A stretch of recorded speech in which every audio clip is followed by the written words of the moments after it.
It's a harrowing story of survival, faith and courage.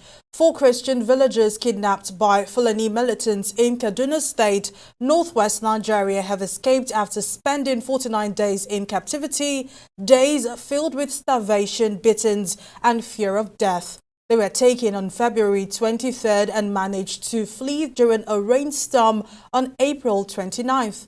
Truth Nigeria TV's Odeh James met with the survivors just after their dramatic escape. The four survivors sat quietly in a car, waiting to be taken to the hospital. Their faces were pale, their bodies frail, but the relief was unmistakable.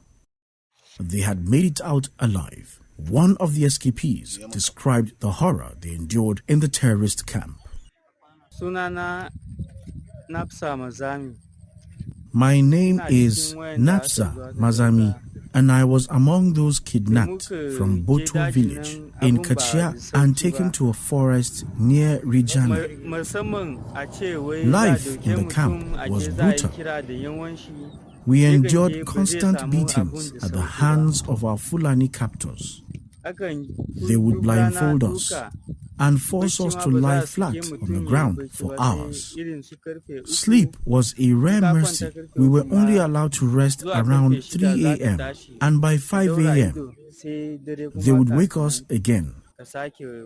Each day brought us fresh cruelty. The beatings never stopped. We lived in fear, with pain as our only companion.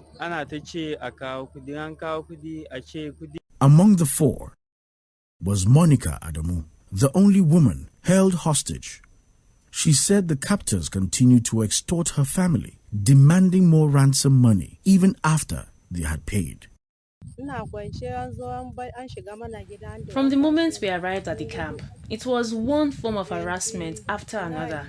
Every day, our captors threatened to kill us, saying our families had not paid the ransom. They initially demanded 30 million naira. When the money was brought, they claimed it wasn't complete. We later found out the full amount had actually been paid, but the terrorists kept demanding more.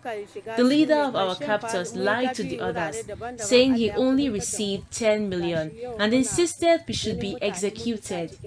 But the night before the planned execution, heavy rain fell. Only 3 guards were left with us. They eventually fell asleep, and that was when we escaped.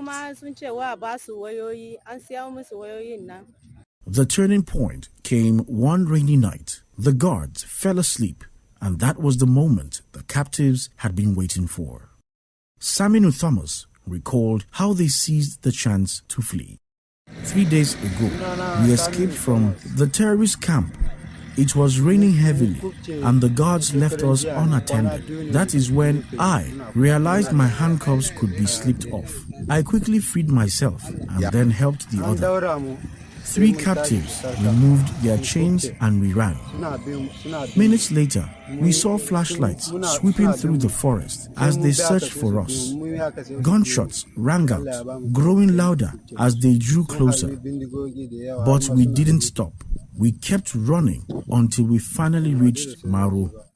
Back home, the families of victims live in agony. Sunday Ato, uncle of Napsa, one of the escapees, told Truth Nigeria TV what it was like waiting every day, not knowing whether his relative was alive or dead.